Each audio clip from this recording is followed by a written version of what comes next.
আমাদের এই ম্যাথগুলো অনেক সময় অনেক কি ইউনিভার্সিটি অ্যাডমিশন টেস্ট আছে, তাহলে আমাদের এটা কীভাবে সলভ করতে পারি তোমরা একটু দেখতে পারো।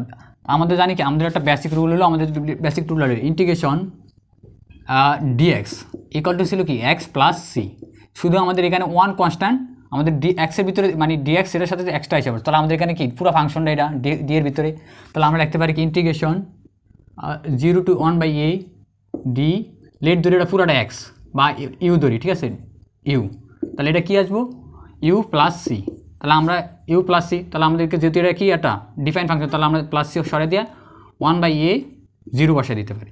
তাহলে আমাদের এবার ইউ মানটা বসায় দিই, এখানে ইউ এর মধ্যে কি ট্যান ইনভার্স এ এক্স আর আপার লিমিট হলে 1/a, 0। তো এবার আমাদের ফাংশনে বসে দিই, তাহলে ট্যান ইনভার্স এ আর এক্সের জায়গায় কত 1/a minus tan inverse a আর এক্সের জায়গায় কত 0।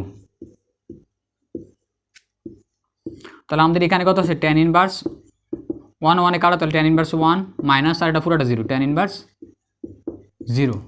তাহলে আমাদের ট্যান ইনভার্স 1 এর মান কত π/4 মাইনাস 0 ইকুয়াল টু কত π/4। এটা আমাদের এটার জন্য রিকোয়ার অ্যান্সার। তোমরা অলসো আরও প্র্যাকটিস করতে পারো, যেমন integration dx tan inverse x, ঠিক আছে, এটার ভ্যালুটা আমাদের কত, ধরো 1 থেকে 0 থেকে 1 পর্যন্ত, এটার মান কত আসবে, এটা তো সবসময় আমরা তো জানি 1 এর মান কত π/4।